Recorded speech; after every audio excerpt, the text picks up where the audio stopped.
Hello, everyone, and welcome to the New Orleans Pelicans Podcast. I'm Gus Kattengell. Excited for you to join us for another episode. As you can see, Mr. Jim Eichenhofer, Pelicans.com. Mr. Oleh Kosel covers the NBA force. And, of course, your Pels joining us today. Gentlemen, how are y'all? Doing well, Gus. How about yourself? Doing well. Glad to be home, Jim. How are you? Even though we're here, but we're not here together. I'm doing okay. I mean, I wish it was a little warmer, but I'm sure it'll warm up soon. The weekend took us to two different places. Jim, we'll start with you. What do you make of the game in Indianapolis and in Houston? I think this is something, unfortunately, I'm going to probably be talking a good amount about during this episode, but just the fact that you played well defensively, you shot pretty well, you shot 50% from the field in both games, but you allowed the other team to shoot 50% plus in both games. It just seems like that end of the floor just continues to be really costly. And it seems like as the games are going along, as you're watching the action, you're thinking when they get down 8-10 points, it's so hard for them to make a run because they're not able to get enough stops at the defensive end. Yeah, I mean, just to echo you, Jim, look, it seems like each game brings something different that shows a Pelicans' weakness, right? That's what happens when the team hasn't found itself. Really, I don't think on either end of the floor, to be honest with you. Because, I mean, if you think about it, since that 5-game winning streak, they're 7-13, but they could very easily be 10-10 if you can just close out 3 games. New York, they were up 12 going to the final quarter. Up, was it 17 against Orlando? And who are they up against 9?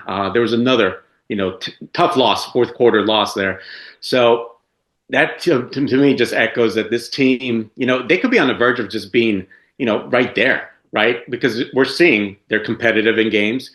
They're giving their effort, right? There's rotations now that I think James Borrego's uncovered. I'm sure we'll get some of these players, but in general, I feel like they've got a chance and they're putting themselves in chances to win, but they just can't get through. They can't fight through for whatever reason. Indiana, you couldn't stop the ball, right? The driving, the penetration killed them the entire game. And then, of course, last night, Jabari Smith kind of did the Grayson Allen Moses Moody against them, right? Just got uncanny lucky, best game of the year. So yeah, we're always finding ways to somehow just not get in that win column every night. Yeah, I think that's the thing that stood out to me. It's just, Ollie, to your point, it's just making Coach Borrego called it, right? The winning plays at the moment in time. And I know it's easy, Jim, to look at the fourth quarter, but it's that first quarter, second quarter, third quarter. It's things that maybe don't even pop out a lot to a lot of fans.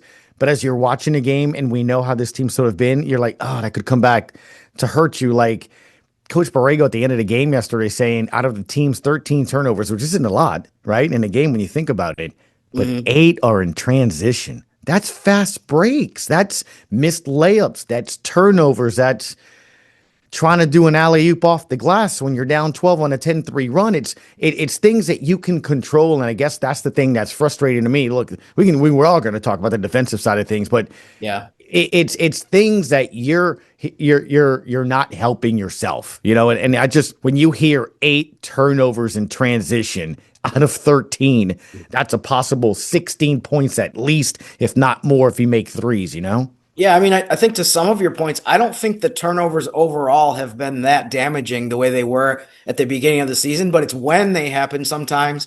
And another thing you mentioned too, I've noted this, I feel like either on X or to myself, every single road game lately, it feels like they're always in a hole to start the game.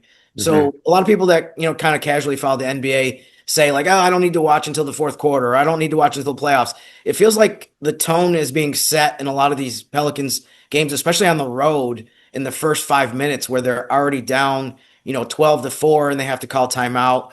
I should have been tracking how many times that James Borrego's had to call the first timeout before the official even comes at 6:59, the first quarter. It just seems like that's happening a lot. And another thing too that I'll throw in quickly about the weekend as well is that the Pacers are one of the worst offensive teams statistically in the NBA, but you made them look like a really good offensive team.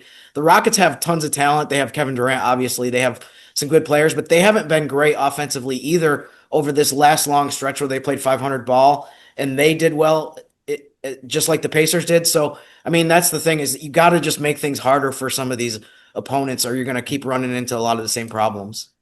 I think we're all saying we miss Herb Jones, right? I mean, look, the team has looked its best defensively this year when he's been on the court. It's not a secret. Your eyes it tells all of us, right, what we see out there.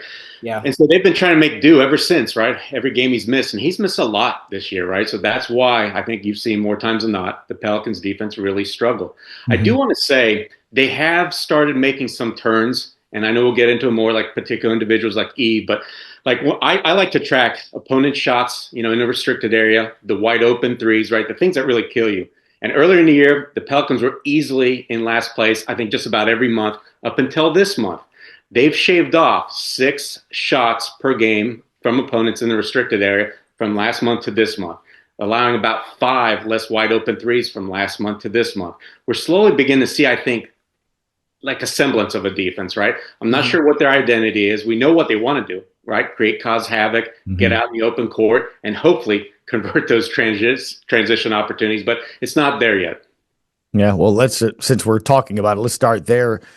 Jim, the defensive issues, as you mentioned, I mean, it's not funny anymore, even though we kind of joked about it sometimes to start the season, but it isn't a good thing when on a given night, every single night, it looks like someone's having a career night, a season high, a career high. I mean, Jay Huff made 1 bucket and got 1 rebound the day after putting up 29 for a career high against the Pels. Yeah. And it was just, look, to your point, I remember starting the broadcast, Jim, saying Indiana is the 30th team in the NBA, dead last in field goal percentage. Well, how do you improve that, guys?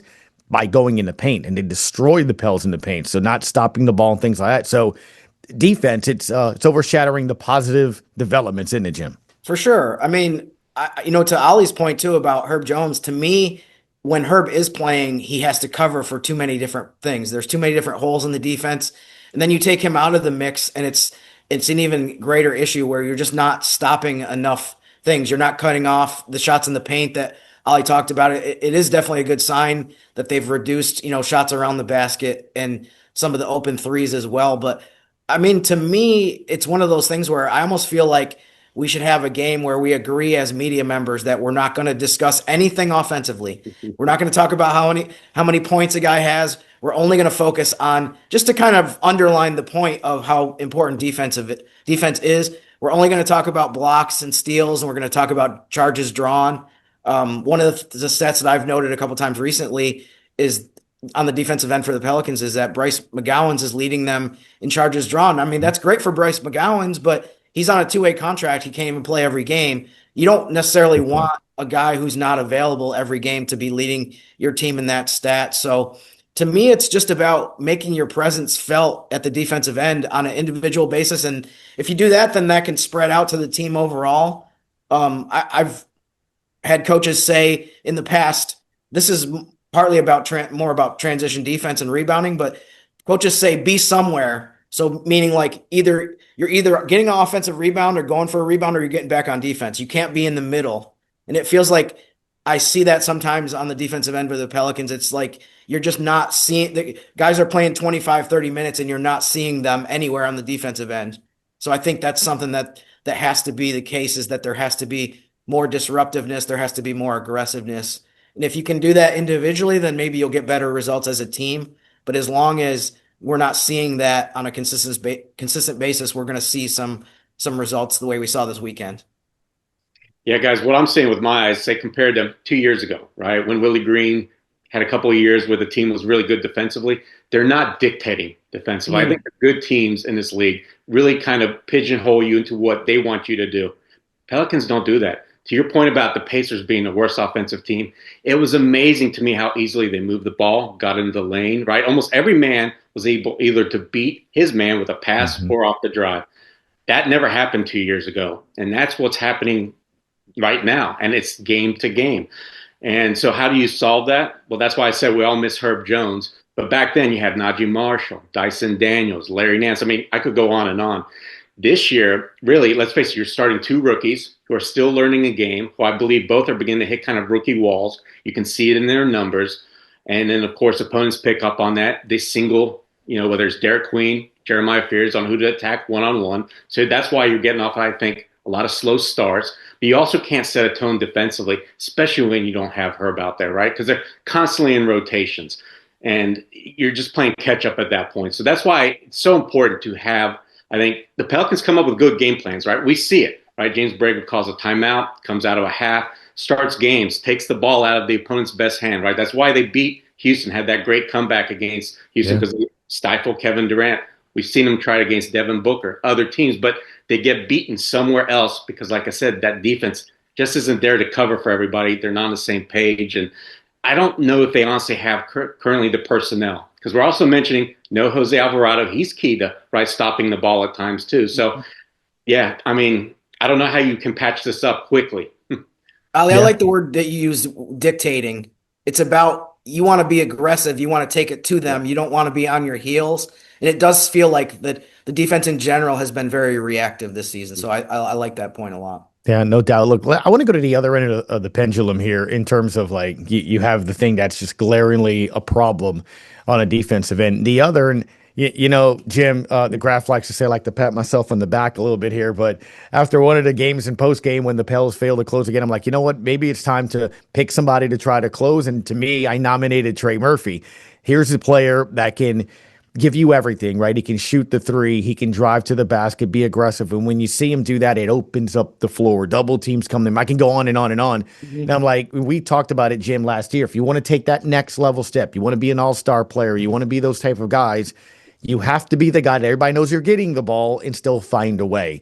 And I don't know about y'all, but have y'all seen in January, I'm starting to see that. And in that win here against Brooklyn, he had the ball late and they trusted him. Coach Borrego said, we're going to go and run the offense through him. Are we starting to see, gentlemen, Trey Murphy be that guy that's going to make it difficult to stay at the All-Star game and things of that nature? Jim, we'll start with you. I think he is. I think he's playing at a level that is the best we've seen him since he's been in the NBA. This is his 5th season. I think, we talked about the defense overshadowing things. I thought he had some really interesting comments that were actually kind of emanated from a really good question that our pal Ali asked in the locker room the other day, which was, Ali asked him about his all-star candidacy, and Trey talked a lot about how, that the team has to win more. So, I mean, Ali, what were some of your takeaways from what he said in response to your question about, him? His goal is being an all-star, but I think he's also realistic about that in terms of this season. You nailed it. He's realistic. That's why I think we all love Trey, right? He's genuine. He doesn't give us, he doesn't make things up. Let's face it. He tells us exactly the way it is. We know, right, when we go in that locker room, whether the Pelicans won or lost by looking at Trey, right? He's not so much as pouting, but you can just feel the general unhappiness, right? There's players in this league that don't show that, right? They're giggling, looking at their phones, you name it. Trey Murphy cares, right? He also cares about the game. He knows the history. When you sit there and talk to him, he knows what other players are doing, upcoming matchups, what to look for. This guy, from what I've been told, really studies film, right? He might do most film work on this team, this current team. I think he picked that up from players that he's been around, like CJ McCollum and stuff. He's always credited them in the past. So Trey's doing everything he can by just executing on the court, but also off the court. And I think that's what makes him an all-star in my mind. That's why he's shown so much improvement. And I also got to throw out the fact that he started this year not at 100%. Yeah. He told somebody in the report that I read, I remember telling you about this, Jim, that he was dealing with a new normal for him in the first month or so of the season. Mm-hmm. And he told us that he didn't start feeling like himself until it was a game against the Spurs. I can't remember if it was in late November, just early December. But ever since then, of course, we've seen the trade that we saw last season before the injury, right? So he's picked up from that point, but it also feels like he's taken another step forward, right? Averaging 29 points a game this month. To Gus's point, he's now closing out games. Mm-hmm. And if you look at just even his clutch numbers, start of the year, he honestly couldn't make anything. I think he didn't make a three for the first maybe 6-7 weeks in any clutch moments. But since then, he's been red hot. So he's checking all the boxes.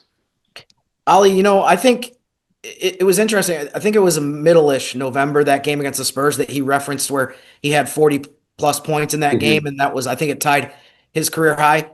I think it is important to look back at the very first part of the season, maybe the first 5 or 6 games before then, because he had a couple games where he scored like 7 points. And I think a lot of people were saying, hey, we thought he was going to elevate this season and he's not going to do it. He's kind of stuck in the whatever tier of the NBA you consider him to be as a player. But that was important to know because I was not aware of how much that was affecting him. And you can see the way that he's played lately that clearly there's a huge difference between what we saw of him in the first week or two of the season and what we've seen of him in January over this recent stretch.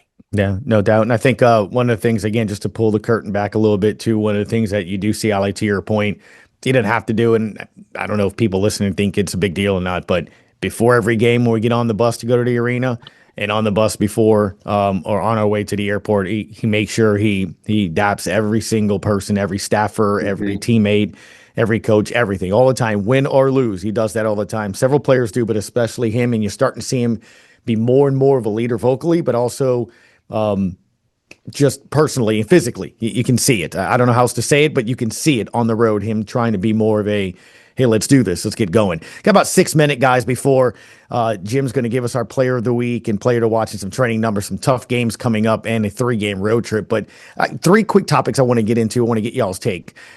Jim, what should I take from Jeremiah Fears and Derek Queen right now? Because they were such an exciting thing at the beginning of the year. Ali kind of hinted to rookie wall or not. Teams have video and they're scouting. This is the pros, so they're trying to stop what you do best. What do you see with the 2 rookies? Yeah, I mean, I think we're starting to see some of the ebbs and flows that we usually expect from rookies, and I think that James Borrego has, from game to game, kind of made his decision on how much are these guys going to play in the second half based on how did they do in the beginning part of the game. In the case of Yves Missi, he's played really well, so sometimes there's been nights where it makes sense to, he started the second half of a game. It makes sense to increase his minutes, and if you're going to do that, unless you're going to play him and Queen together, that means that Queen's going to play a little bit less. There's been some games where Jeremiah Fears has struggled with shooting the ball, and had some games where turnovers were an issue, so his minutes are cut a little bit in the second half. So, I mean, I think that's basically what it is that you're still in the mode of you're trying to win as much as you possibly can. And from game to game, sometimes it makes sense to go to other guys. I mean, to me, one of the things I would ask Ali is, I mean, I don't want to give you too much responsibility, Ali, but to put you in the chair of, kind of representing the fan base. I mean, how if it's Coach Ali, like how do you handle the last part of the season? Do you say these guys need to play no matter what, or do you say, night to night, maybe their minutes are going to fluctuate based on whether they've earned the minutes or not? I don't mind their minutes fluctuating, especially right now. This is teaching, right? This is showing guys when you're not playing well, you're going to pull them over the bench, and you're not punishing them. You're telling them what, basically they need to do, what they didn't do correctly. And you see that, Jim, when we're at the games, what do we see when these guys come out? Or even during timeouts where somebody's shooting a free throw. You see Derek Queen or Jeremiah Fears go over to Borrego, or even DeAndre Jordan, an assistant coach, and they're in their ears. They're constantly getting coached up. So it shows you just how much, these guys still have to learn, right? It could be just simple fundamental mistakes on where to be defensively, or, maybe sometimes it is an effort thing, right? Because they're not going all out, maybe crashing the glass, you name it. But this is what you have to deal with, especially when you start 2 rookies, right? You don't win in this league, everybody knows, by playing rookies a lot of minutes, by relying on them. So, yeah, it's a tough line to tread for Borrego and the coaching staff. But like I said, I think what they've done is masterful job.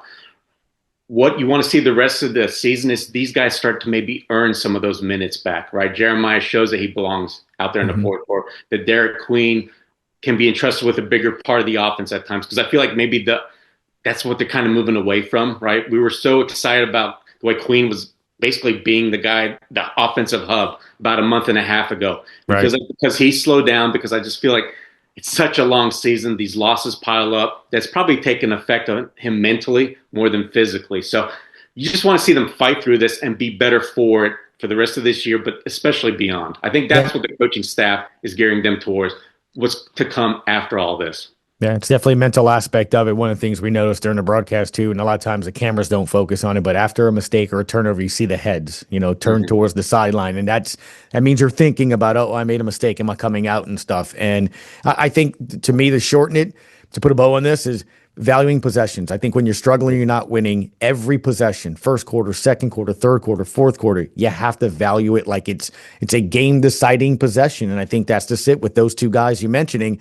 Ball's in their hands a lot. I love the alley-oops, but not every pass has to be an alley-oop. And if you do, please don't hit the top of the backboard. And if you're Jeremiah Fears, transition, again, 8 turnovers. I didn't say they're all his in that game against Houston, but if you get a fast break, make the right decision, the simple play. Don't take on 3 players, kick it out. I mean, these are things that Coach Borrego is saying, not me. So these are all learnable, though. That's the best part about it. Before we get to Jim's awards and things to keep an eye on, one final thing. Ollie, the trade deadline is coming up.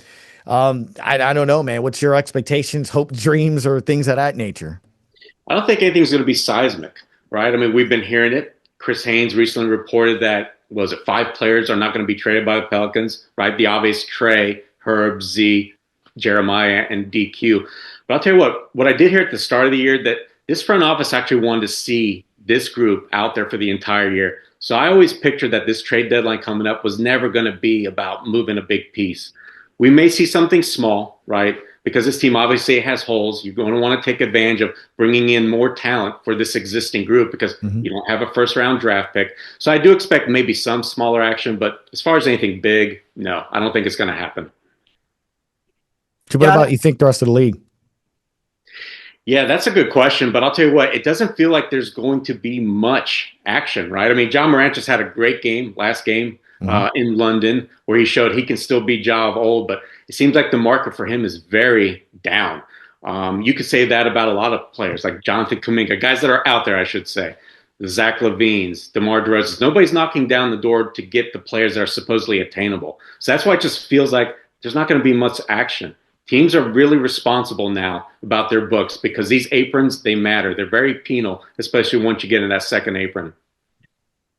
I wouldn't even try to predict what the Pelicans are going to do at the trade deadline, but I will say, Ali, you mentioned the idea of adding more talent. I mean, that's always in the mix, but I think specifically with the Pelicans too, it's worth exploring or wondering, is it more about the pieces fitting together?